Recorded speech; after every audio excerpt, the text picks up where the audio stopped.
Oh, hello. Yes. If I could have anything in the world for free, I wouldn't share it with anyone but me. Yes, number 3. I will promise I will try and keep this one short. I'm not a great fan of playing games where I can't win. A lot of voices on the right, when they talk about things like racism, will complain that they are playing in a game that's rigged against them because of the colour of their skin. And I think that this is expressly true when we talk about BDS, Boycott, Diversify and Sanctions, that movement against Israel. And a story's been bubbling around for a few weeks now. It's not been picked up by free speech advocates in this country.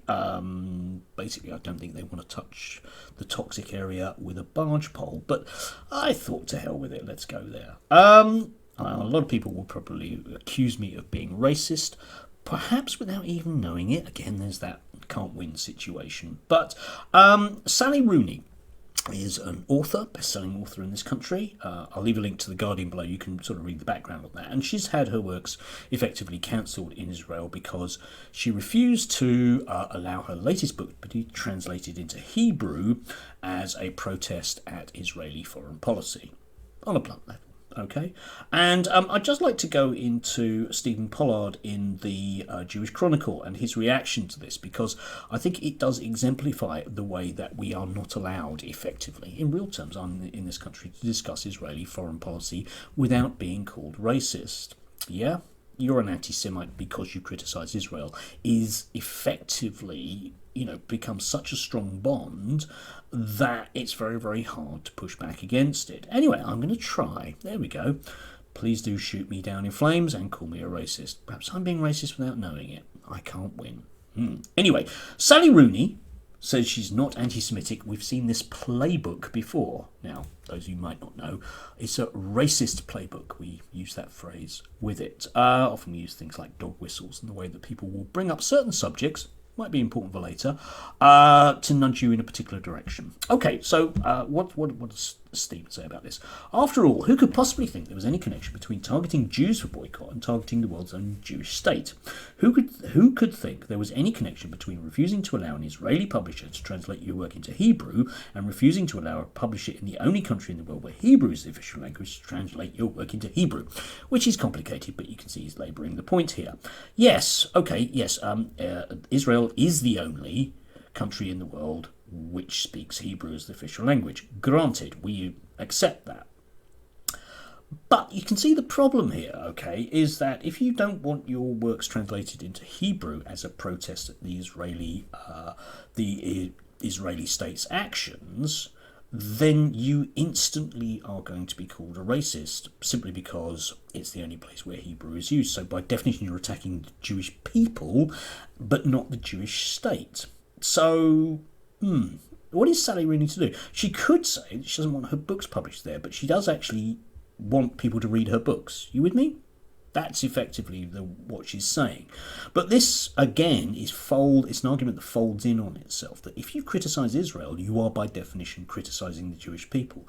I would contend that that is untrue. I would contend that you can criticise any state, and I'm sure there are other states where people only speak one language of that state, you would be allowed to criticise their foreign policy without, by definition, criticising the people. Now, I know this is to do with Hebrew, and if you like, again, it's this thing about folding in on itself, but on a basic level, she is entitled to say what happens to her works, and if she is unhappy about that, then she should do it. I mean, later on in the piece, it's basically, she doesn't say a word about China. Well, I'm sure she does. And I'm sure if she was very, very unhappy with Chinese foreign policy, that she might well say she doesn't want her works translated into Mandarin or one of the other official state languages.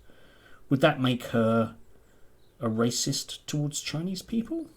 It wouldn't, would it? It wouldn't. Anyway, let's move on. Last paragraph, or second to last paragraph, is an interesting one. To be clear about Mrs. Rooney's behaviour, I believe this is unambiguous. BDS is anti-Semitic in cause, effect and intention. Its one target is the world's only Jewish state because it does not conform to the arbitrarily demanded political positions of the BDS advocates, positions demanded only of the world's only Jewish state.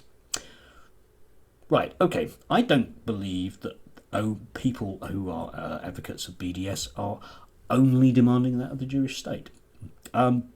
I think that they are people, generally speaking, who would find Israeli foreign policy to be quite abhorrent. The UN might be one of those types of organisations. Arbitrarily demanded political positions. Arbitrarily. What? Stop treating people around you that badly? That's not arbitrary at all.